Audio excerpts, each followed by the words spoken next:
The Labourer is another subclass within the Commoner class that will allow you extra weapon usage.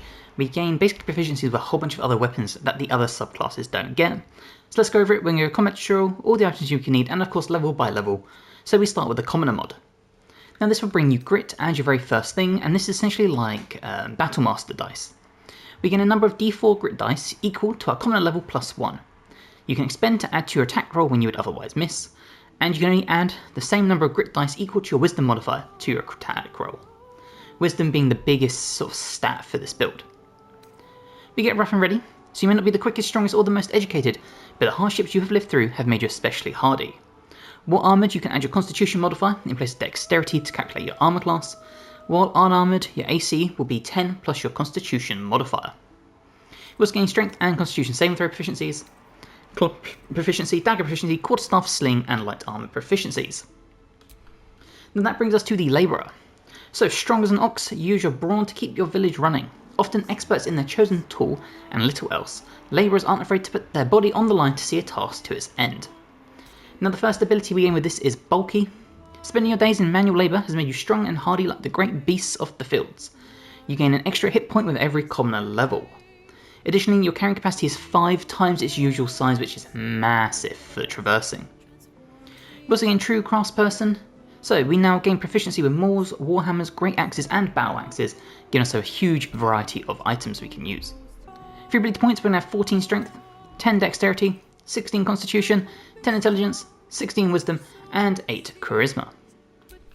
For your proficiencies, take whatever fits your roleplay. Commoner level 2 brings Old Reliable, and this is why wisdom is so important. We can basically declare our current melee weapon as our Old Reliable, and we use our wisdom for attack and damage rolls with it. This is permanent, as essentially like once until long rest, but you can only have one at a time. We get to pick a tool town. I went over these previously in the other build guide for the Commoner, so for this one we are just going to get Tale of the Wandering Woodsman to give us proficiency with short bows and perception. Commoner level 3 brings Hard-Headed. We now have resistance against bludgeoning damage, which is massive. We gain more passives as well. Now first of all, we get to pick a working history, which means we gain either fire resistance, cold resistance, or necrotic resistance. If you use this build guide, we will gain fire and cold resistance anyway, so it's best for us to take the Gravedigger. You handle digging graves at your local cemetery, mostly peaceful work, mostly. You have resistance to necrotic damage. We get to pick one more tool town. For this one, I would take the Midnight Thief to give us proficiency and expertise in sleight of hand. Commoner level 4 brings our first feat, and for this we're going to take the ability improvement and bump our wisdom up to 18. Commoner level 5 brings Gumption, so now this will give us 2 more uses for our grit dice. The first of them is that when we hit with Old Reliable, that is our weapon that now uses wisdom, we can expend grit dice to add to our damage roll. Again, we can only spend damage dice up to or equal to our wisdom modifier. The other use we now have for our grit die is when we take damage, we can use our reaction to expend grit die to reduce the incoming damage by a 1d4 plus your constitution modifier. Commoner level 6 brings a Weather the Storm. You may not be able to dodge or deflect incoming blows very well, but you can take a hit better than most. When a spell or effect would deal half damage on a successful dex saving throw, it deals no damage if you succeed and only half if you fail. We get to pick another tall tale, and for this one we are going to take the Tale of the Harrowing Haunt for proficiency in religion and intimidation. It also means we get to use our wisdom modifier to intimidation checks. Again, proving why wisdom is so important. Commoner level 7 brings Know-How. You can offer your simple wisdom to others. When an ally makes a saving throw, you can use your reaction to add your wisdom modifier to its roll. Nice big use outside of combat as well. And you can do this equal to a number of times of your wisdom modifier per long rest. Commoner level 8 brings our second feat, and you probably guessed it, but we are going to max our wisdom out here at 20. Commoner level 9 sends True Grit. So you regain a grit die whenever you begin your turn with none left, meaning you always supply yourself with at least 1. Really helpful inside of combat. We get to take another tool tale, and for this one we are going to take the Crooked Con Artist to gain proficiency in Deception and Mimic Disguise Self. Commoner level 10 brings Master Labourer Wall of Stone. So construct a wall of non-magical solid stone. You can use this once per short rest for free.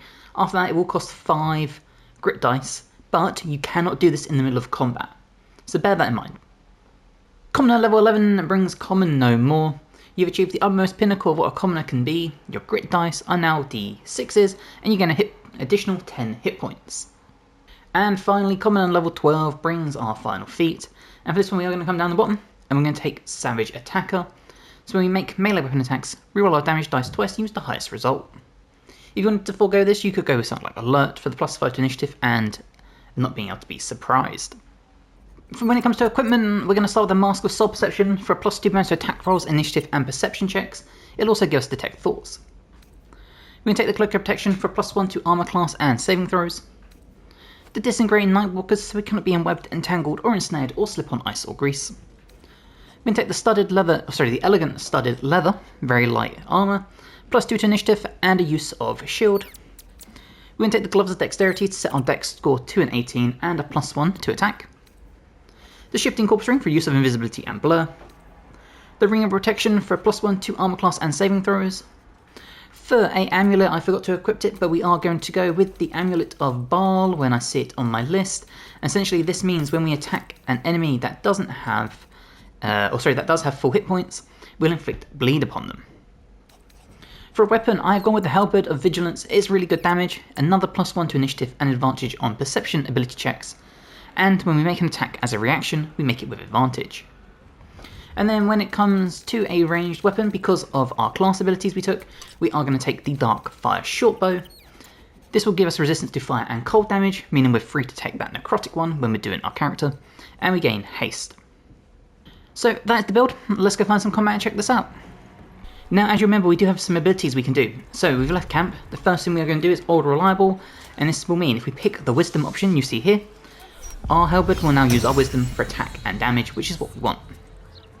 The other ability you might remember we have is the Master Labourer Wall of Stone, meaning we can craft a wall of stone here. Now this will have some use somewhere, helping you get to higher areas, maybe setting yourself up before you get into a combat, but don't forget you can't do this inside of combat, and once you make one, it is 5 grit to do another. Okay, you can see we're inside the combat, and we are at the top of the turn order alongside our rogue.